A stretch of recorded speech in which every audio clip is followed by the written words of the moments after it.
Hi guys, it's me again, and I wanted to come back with some more of the puppet stuff that predominantly inhabits my page. So I got some pretty cool stuff I wanted to show you, some characters you might not be introduced to yet. And the first one I want to show you is completed. Some of the ones I show you won't be completed, but this one is. His name is, actually his original name was going to be Jim, but I really haven't decided what I'm going to name it yet. His little hoodie came from Walmart. So this is Jim, and of course he's got the nice posable hands, and the arm rods are built in, like on all my puppets. And of course I gave him wooden dowel rod handles, and he's built to where the body is separate from the head, so he can turn his head without having to move his whole body. This is a very nice hoodie, by the way. It's got little pockets and everything. I can put his hands in there if I want, and of course I can put his hood over his head.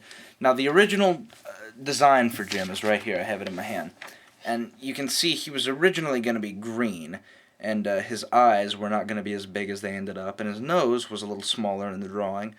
But other than the color changes and the slight face modification, everything else pretty much stayed the same. So anyway, that's Jim. Of course his outfit choice changed. The next thing I want to show you is this. This is a furry blue puppet that really hasn't been introduced. He doesn't have a name, but the only video he's been a part of was the Zamboni's Wild Party video, where he's a background character played by my friend Adam.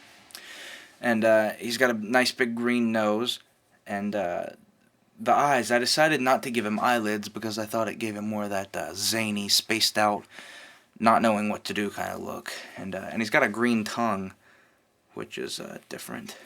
Anyway, this is really nice fur. It's fun. It's nice and shaggy. And I gave him a ostrich feather plume, a goatee, and some individual little plumes of ostrich feather for hair. And it's in different colors, you see. And so that's him. This is an uncompleted puppet that I built, and I'll probably never finish him. I might. I don't know. It's a kind of a faulty design a little bit, but he's huge. I mean, he's got big face, big mouth, big nice wide mouth, great big eyes, that little nose. You can see his body was originally covered in this. It was going to be covered in this yellow fur, and here's some of the exposed foam at the bottom from where I've never finished him. But that's him. I don't know if I'll ever finish him or not.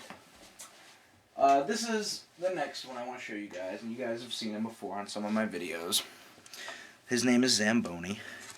And why did I name him Zamboni? Well, he was built for the Project Puppet building competition, which was Space Odyssey was the theme, so it was an alien type character, right? And if you'll notice, he doesn't have any thumbs. I thought it made him more, alieny.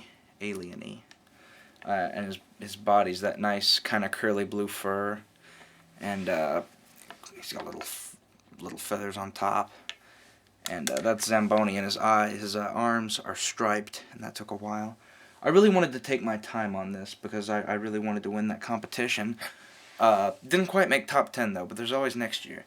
I gave him longer arm rods than I normally do, and I think I like it. I think in a way, it gives you more control over his actions. And I gave him a body sleeve, for stage shows and such. And he ended up with a voice. I didn't know what I was going to do for him, and so I just put him on my hand and threw him up in the camera. And I started talking in this voice, right, which is a voice that's a mixture between a character called the Wumpus from Greg the Bunny and another character from a different show called, his name was Eric Cartman. And so he ends up with a voice that's kind of way up in here, and sometimes way down in here. And, his voice kind of fluctuates, and he's got a little lisp if you listen very carefully. So that's how he talks, and this is Zamboni. So that's Zamboni. The next thing I have here is this. Let me find all of his parts and pieces. He's kind of disassembled right now. This is the original. I built this when I'd only been building puppets for about, 2 or 3 weeks. And so his name was Noodle.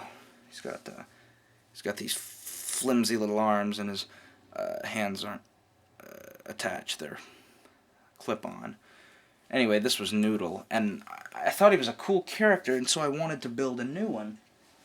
Well, the problem was, I built it, and his body was too big, so I had to rip the neck out of the body and start all over. But this is what he would look like. Now, see, he looks okay from the front, but from the side, you can see how unnecessarily big his body is. You know, so I just a little cut and trim around that, and he should be ready to go.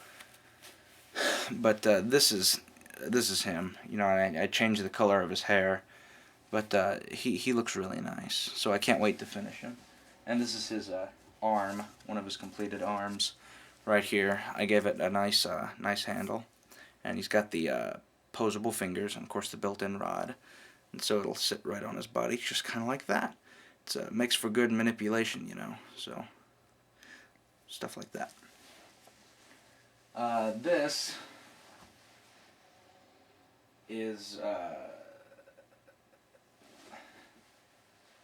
the original Lenny the Lizard. Now, you haven't seen this guy on YouTube yet. I made him when I was about 3 months into puppet building.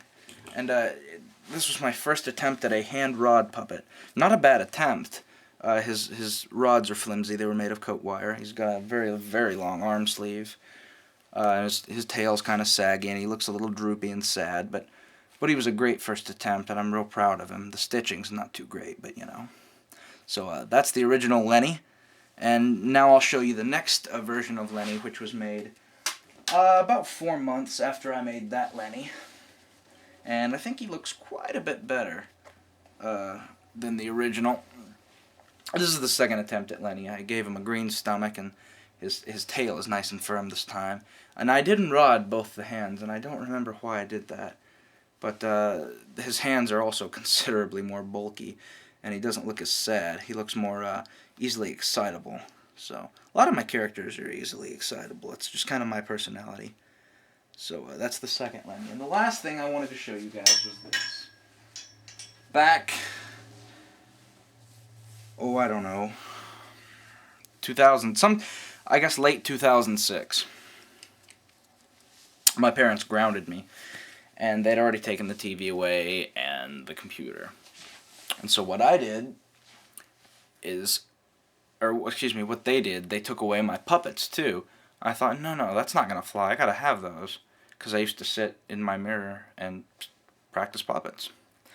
So I reached into my sock drawer, and that's my sock drawer, and I grabbed out a great big green soccer sock.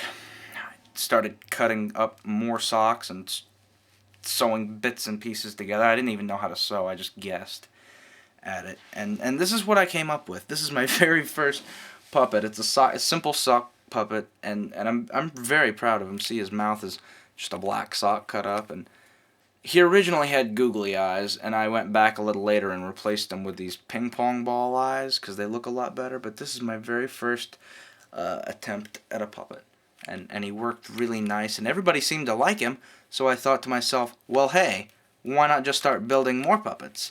And so I did. So anyway, I hope you've enjoyed this little presentation, and I'm really glad you guys let me come on and share with you, and I'm glad people watch these videos. I think I'm up to, I don't know, 88 or so subscribers now, and that makes me really happy. I'm glad people enjoy my work. So I hope to keep posting soon, and I'll see you guys later. Bye.